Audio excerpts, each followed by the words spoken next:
What's up, family, and welcome to yet another episode of the Church Systems Podcast. Man, listen, we have been dropping that heat for the last several episodes as we have been exposing the church funnel. It is a blueprint from how you move people from the crowd to the core, how you move people from the masses to the mission. And today we're moving you from plan to progress. We're going from just knowing what to do to actually getting started with doing it. Listen, for those of you I don't know, my name is Henry. I'm the owner and founder of Simple Systems Consulting, right? And a huge part of our heart is to help you see growth. That's right. When we talk about growth, we mean spiritual growth. People are becoming more like Jesus. Numerical growth, the church is growing and the kingdom is expanding. And then financial growth, you're gathering the resources you need to make a difference in your church and in the community around you. And so today, as I said before, we're going to continue and we're going to go deeper into this church funnel. And I'm going to show you how to actually implement it. I'm going to show you how a very simple framework can actually help you add your next 50 people. I'm here to tell you, if you follow the blueprint that I'm about to give you, you can step into a season of growth. So let me stop for a minute. I want to talk to some specific people. Right. First, let me talk to that pastor who's got 25 or less people in your church. I'm telling you, I'm about to give you a simple framework that will help you double your church if you follow and you execute what I'm about to give you. Let me talk to that pastor who's got 50 people in your church. I'm telling you, I'm about to give you a blueprint to help you double and expand your church if you follow the blueprint. Whether you got 100, you got 150, whatever it is, I'm about to give you something that can help you. All right. Again, the smaller you are, the easier it is for you to double. Right. That's a good way to look at it. The smaller you are, the easier it is for you to double. But it's just about doing the right things. Right. And if you think that I'm some charlatan who just spitting stuff out there, then just hold on a minute. Give me a second, and maybe I can convince you that this is not me just blowing smoke. All right. So let's review first. Here's the church funnel. We talked about this. We walked through this. We looked at all the different components of it. And we're going to talk about this some more coming up here in a second. But here's what we talked about. We talked about this is a part of the church funnel, right? We talked about recognizing where people are. We talked about in our last episode, how do we develop people? And then we're getting ready to take another step further. And I'm going to show you that again. But look at this quote by John Maxwell. He said, "The true measure of leadership is influence, nothing less, nothing more." Really, what he's saying there is leaders have to be able to influence people. If you cannot influence people, you're not a leader. If you can't convince people to follow a certain course of action, if you cannot influence them, not convince, influence them, then you're not walking in true leadership. Jesus was a leader because he influenced us. He influenced us to leave the world that was covered in darkness and to walk into the kingdom of light. He influenced us to leave our old lives behind and to pick up his new life and then to go on mission with him. He gave us an invitation and we graciously accepted that invitation to go forward. All right. And so here's one of the things you have to know. And this is a hard peel, but so I want to give it to you on the front end so that we can do the work. Next to the Holy Spirit, the senior leader is the single greatest influencer of direction in the church. Next to the Holy Spirit, the senior leader is the single greatest influencer of direction. All right, let's talk about this from a couple of angles. Number one is that when you are the senior leader, you are the set person that God has put to lead the church forward. That means that he is holding you responsible, not responsible for everything, but responsible for what he's called you to do. Right. I think we got to get to this, and this is super important. Again, when it comes to responsibility, we are not all the same. We're not all the same. We are held accountable to whatever the call is that the Lord has given us. And so a random lay person or a random deacon in the church is not held to the same call as a senior leader. A senior leader is called to lead and guide, to protect, to cover the flock that God has entrusted them with. There are others who will help them do that, but there is a unique burden that the senior leader must carry, not to do everything, but to simply be responsible for everyone. And so you must think about that. And here's the other thing, because I know somebody here is thinking, well, I want to be the influencer, but I got these people in the way. I got those people in the way.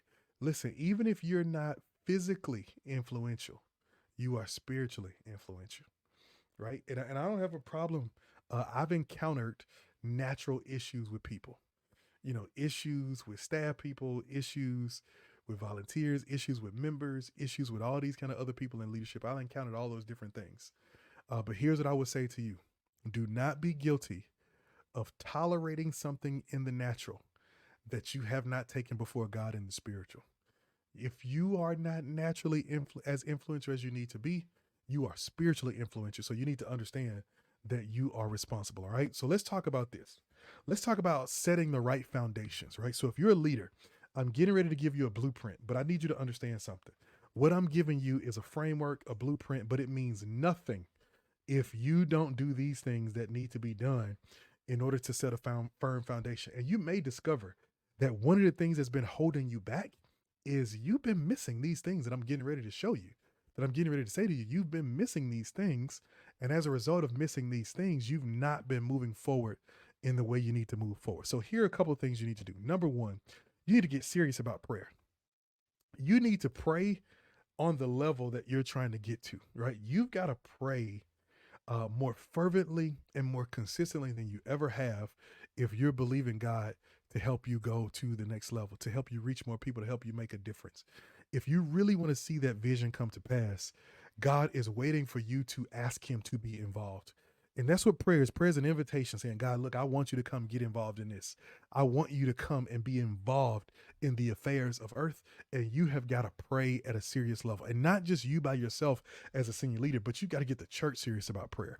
You need to have an intercessory team or ministry or prayer team that is serious about plowing the ground in the spirit, that is serious about going before God in the spirit so that the church can begin to happen. Because what you will notice, and what I've noticed, even in my own life and ministry, is that transition happens in the spirit before it happens in the natural.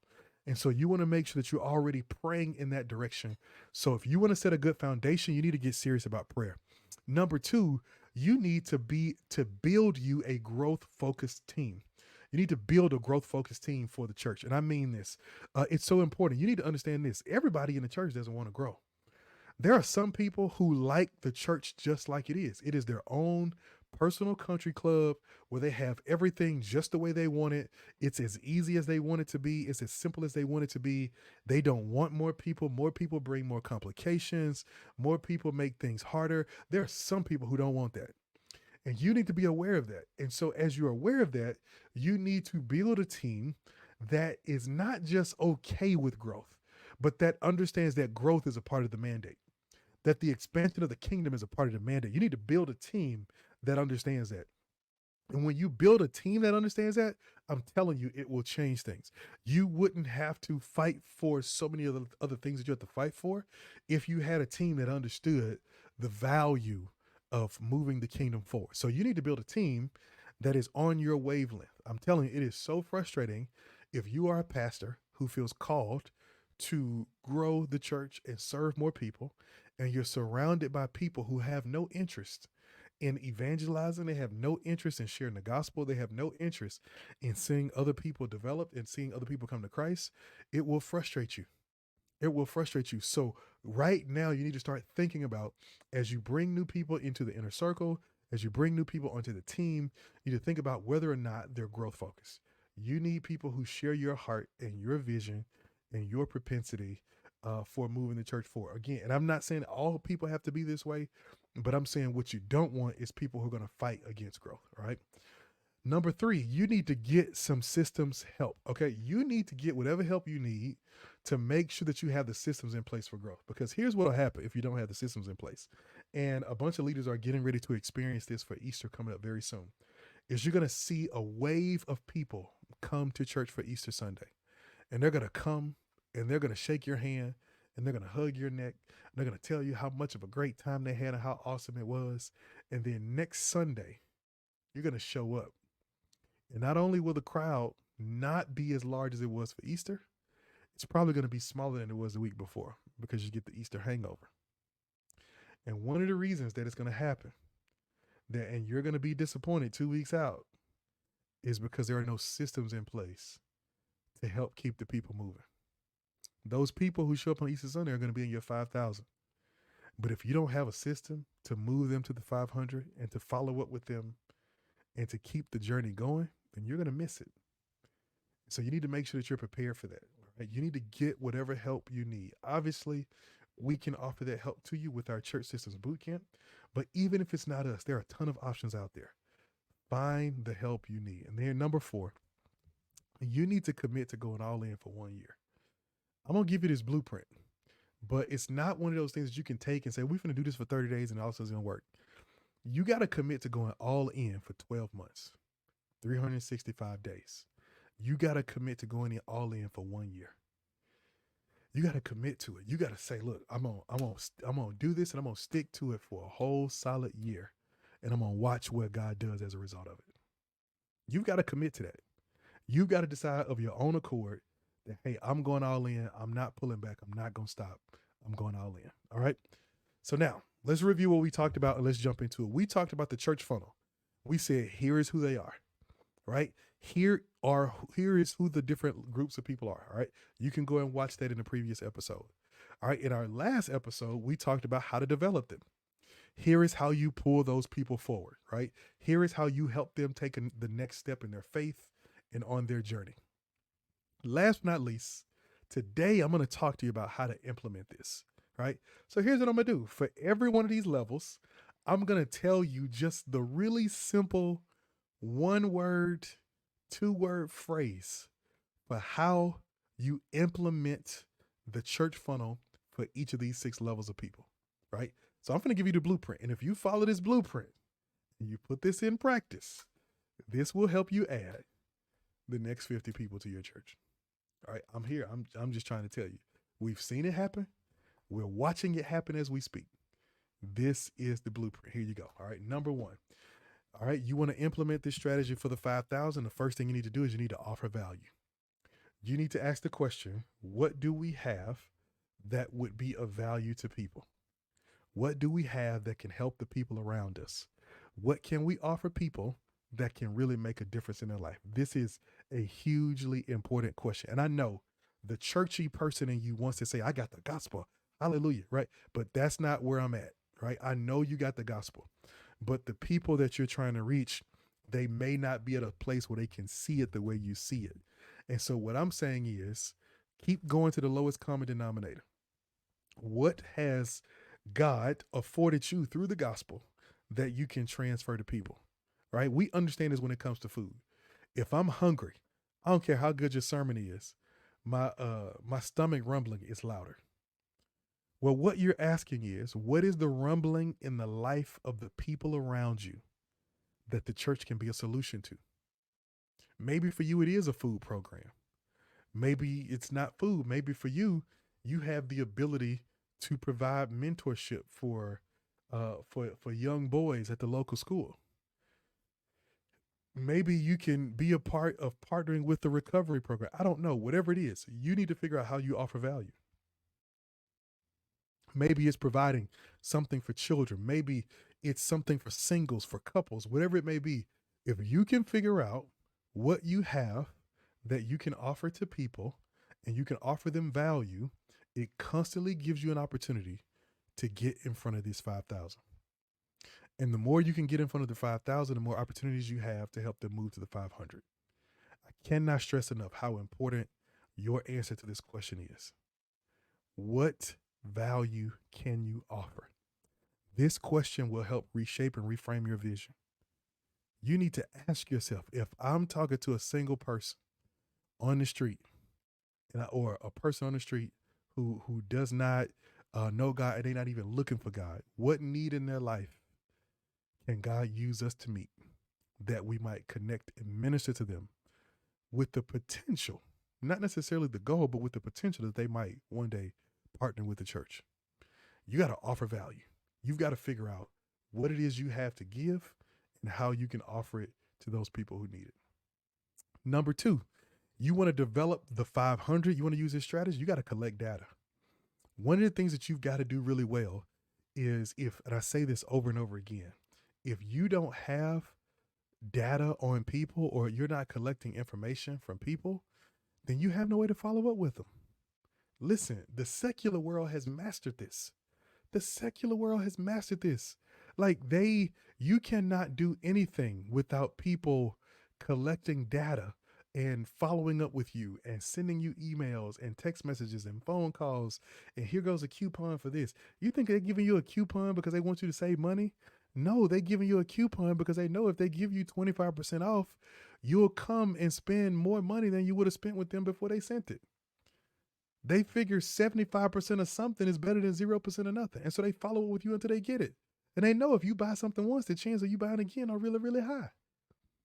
Right? The church has to grab this. Is that when we connect with people, we must collect their data so that we can follow up with them. So we can call them, so we can check in with them, so we can inform them about what's going on in the church. We've got to put the data to use. And let me say this. Don't collect people's data just to text them about church every Sunday. And every Sunday morning, you just text them, hey, come join us for church in 2 hours. Like, I get that that's important for some people. Some people need that, but that's a poor use of data. You need to use that data to really connect with people and to figure out who they are and how you can better serve them. Right. And I've talked extensively about this in other episodes, so I won't stand on it, but you got to collect the data. You got to make sure you collect the information. All right. For the 72, you want to take the next step with them. You've got to offer next steps. That means you need to have a new members class that is available to people. And I suggest that this class is available 24/7, meaning that it needs to be digital, it needs to be virtual, it needs to be online. You need to have an online new members class that people can join and take 24 hours a day, 7 days a week, so that they can plug in and be a part of what's happening, right? That new members class affords you so many amazing opportunities to really set the stage and set the tempo and the culture for where people need to go. And I'm telling you, you need to do it because it will make a world of difference when you do. It'll make a world of difference, but you've got to be willing to step into it and get it done.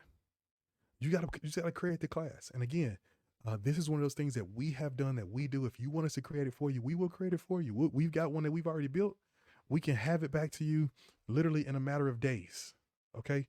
But it's one of those things that you got to have it available. If you want to develop and you want to get people, and you want to start implementing this, you want to get people from the 500 to the 72, you got to get them through a class, because the new members class is where you help people discover their gifts.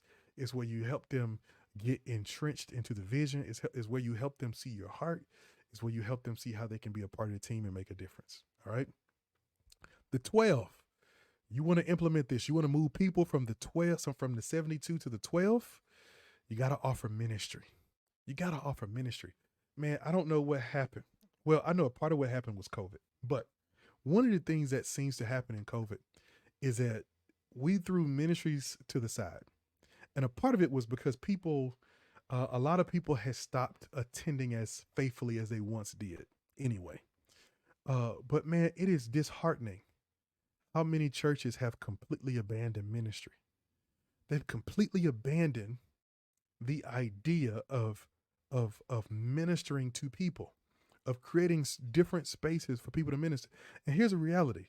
Ministries are small spaces. They're small spaces. They're spaces that may only include a few people, and that's okay. But if you want people to move from the 72 to the 12, you've got to offer them ministry. And when I say ministry, you have got to offer them an opportunity to receive and give care to and from other people. These can be literal ministries, men's and women's ministries. These can be small groups. These can be volunteer teams. These can be all these different things, but spaces where they know that they're accountable to somebody else and somebody is accountable for them. Right? Everybody in your church should have somebody who's responsible for them. An easy way to do that is to try to get everybody in your church either in a small group or serving on a team. If they're in a small group, they got a small group leader and other small group members who are responsible for them. If they're on a team, they got a ministry leader and other team members who are responsible for them. But you want to get people plugged into ministry. Ministry is one of the places where life change happens. And if you abandon ministry, in large part, you abandon life change. So you've got to create space for people to give and receive ministry. Now, if you want to move people from the 12 to the 3, you've got to offer training. One of the reasons that many churches don't have established effective and prepared leaders is because they're not offering training. You must offer training. You must offer people the opportunity to be trained, to be developed, and to really have an opportunity to grow. You got to offer training.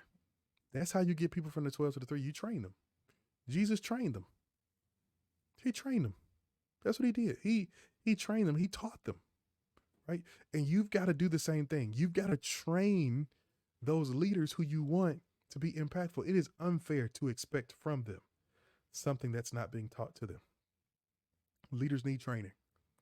That's one of the reasons every Thursday without fail at 12 noon, we host our church systems boot camp coaching call, because every church in our program, they get to send their leaders every week to be trained in church systems. Every week they come and they get a chance to be trained. They get to be exposed. They get to be raised up in a way that makes an impact and a difference in their ministry.